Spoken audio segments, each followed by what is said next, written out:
விழுப்புரம் மாவட்டம் விடூரில் தடுப்பணையில் தண்ணீர் வழியும் ட்ரோன் காட்சிகள் வெளியாகி உள்ளன.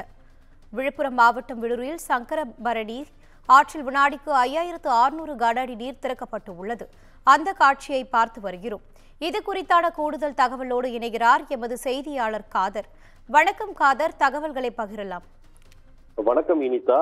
புதுச்சேரி வடகிழக்கு பருவமழை காரணமாக கடந்த சில நாட்களாக தமிழகம் மற்றும் புதுச்சேரி கனமழை பெய்து வருகிறது. இதன் காரணமாக விழுப்புரம் மாவட்டம் வீடூர் சங்கரபரணி ஆற்றில் குறுக்கே உள்ள வீடூர் அணை நிரம்பியுள்ள நிலையில் தற்போது வீடூர் நிலையிலிருந்து ஆற்றிலிருந்து சுமார் 5500 கன அடி தண்ணீர் திறக்கப்பட்டுள்ளன. இந்த நீரானது புதுச்சேரியின் மண்ணாடிப்பட்டு, செல்லிப்பட்டு, கைக்காலப்பட்டு கிராமங்களில் உள்ள படுக்கை அணைகள் நிரம்பி தண்ணீர் ஓடிக்கொண்டுள்ளது.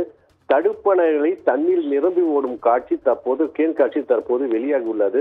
மேலும் மாவட்ட ஆட்சியர் உத்தரவு பேரில் கரையோர மக்கள் வசிக்கும் மக்கள் தற்போது பாதுகாப்பான இடத்துக்கு தங்கும்படி அறிவிக்கப்பட்டுள்ளன. மேலும் தொடர்ச்சியாக பொதுப்பணித்துறை அதிகாரிகள் தொடர்ச்சியாக அணை சுற்றி உள்ளவர்கள் மீன் பிடிக்க செல்லக்கூடாது என்று உத்தரவு பெற்றுள்ளனர். இனிதா, தகவல்களுக்கு நன்றி காதர்.